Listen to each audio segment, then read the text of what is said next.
Alright, so this is part 2 of rotating solids.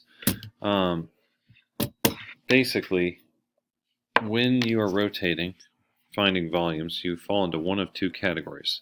If there is not a hole in the solid, meaning it's solid, you use this formula.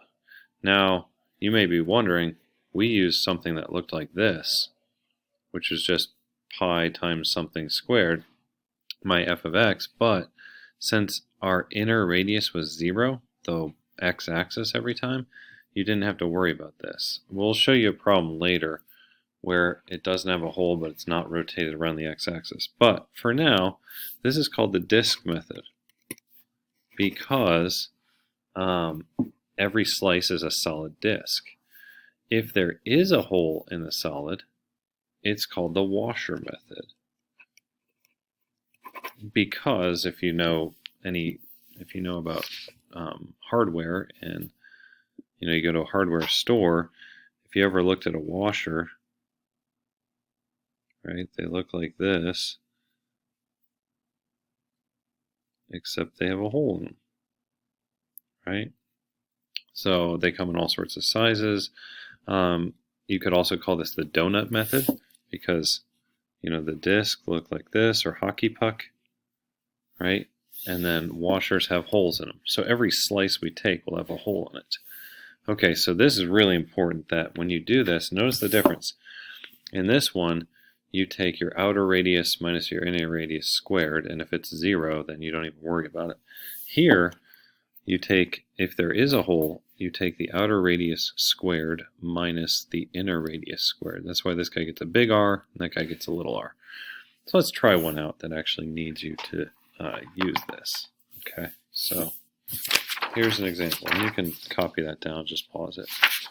So if I said find the volume rotated about the x-axis that's trapped by this equation, 4 minus x squared over 2, and y equals 2 on the interval negative 2 to 2. Well, I can graph that easy. That's a straight line horizontal.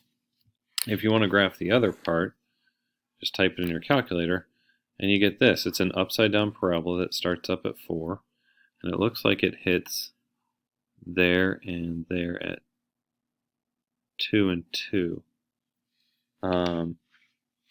So we're going to take this. It starts here, it ends here, and it kind of does this, a half circle. Ooh. And I'm going to spin this. What's weird, I'm not spinning around here to make that that spherical shape. I'm rotating this around here.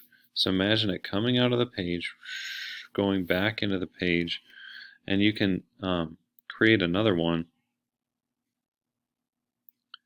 by doing a mirror image. So like where this line is, that see how it's up to? You also have a straight line that down to. And the very peak is up 4, so the very bottom peak is down 4. So you can draw a mirror image. So imagine it coming up, out, back down. But there's no gap here. If you think about it, it's very rounded. And it looks like, I wouldn't call it a donut, but it would be like a napkin ring. I've seen napkin rings that look exactly like this. Or a bead. Imagine putting a bead on a piece of thread. That looks just like it. So if you rotate around and around and around, there's still a hole. I could poke, a thread through the middle, but it's very round, very spherical. So think of it like a bead or a napkin ring. There's definitely an outer radius. Like if you think from where I'm spinning, the outer radius is this guy. That's the equation, outer. The inner radius is your other equation, this guy. So there's my two equations. So when I go to do volume, I want pi from negative 2 to 2 of outer radius squared minus inner radius squared. That's going to be an easy square. This one, not so much. It's going to be a little irritating. So I'm going to pause. Well, no, I won't. I'll just keep going, right? Oops, negative 2 to 2. And maybe I should write this out twice just to help you figure out where this stuff is coming from. This guy's just a 4. And then we got to FOIL this. So basically, it's like our old problems, but you got to throw pi in there. You got to do some squaring at some point. And there's more foiling. So I got 16. I got 2x squared, because 4 divided by 2. Another minus 2x squared. And then last times last is minus x to the 4th over 4. Top times top, bottom times bottom. And then I can put that in descending order before I do my integral trick. Okay, so we're going to say, okay, that's x to the 4th over 4. And then there's 2 of these guys, so minus 4x squared. And then 16 minus 4 is 12. All right, so all that work, you have to be careful, but all that work was just so I can take the integral now. So do your trick. So we're going to go raise the power up 1 and divide by the new exponent. Remember, if there's already 4 down there, you just multiply it by whatever new exponent you got.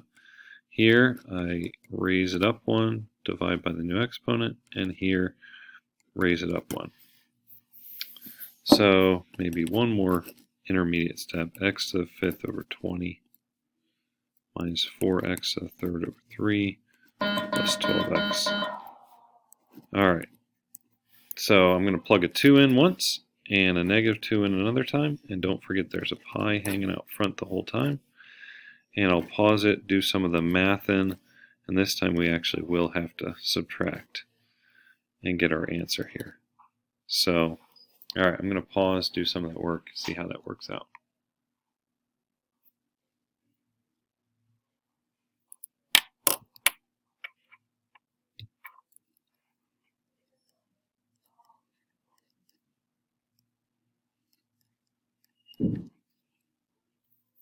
Oops, I'm going to pause. Okay, so typing that negative 1 in.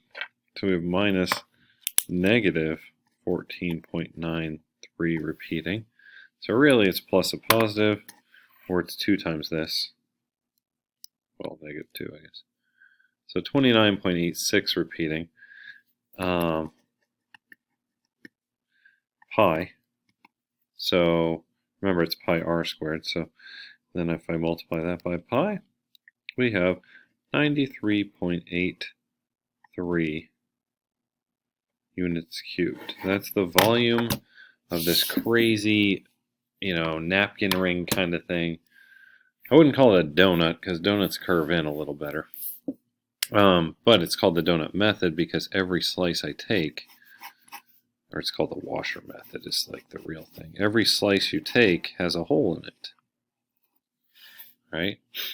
So you have some that are really big, like big pieces, like this. In the middle, it's got a big, this hole, but it's a pretty thick piece right there. But if you get near the edge, it's more like the hole's the same size. The hole's the same size, but you're working with less, so it's a skinnier washer.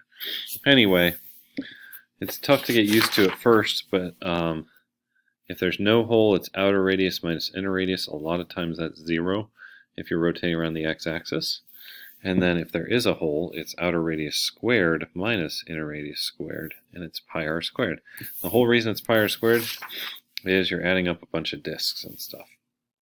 So just remember, if there's a hole, you do them separately with squaring. That's a pretty cool looking shape. All right, hope that makes sense. Try out the ones in the worksheet. They should be pretty straightforward. And yeah, I will talk to you later, people.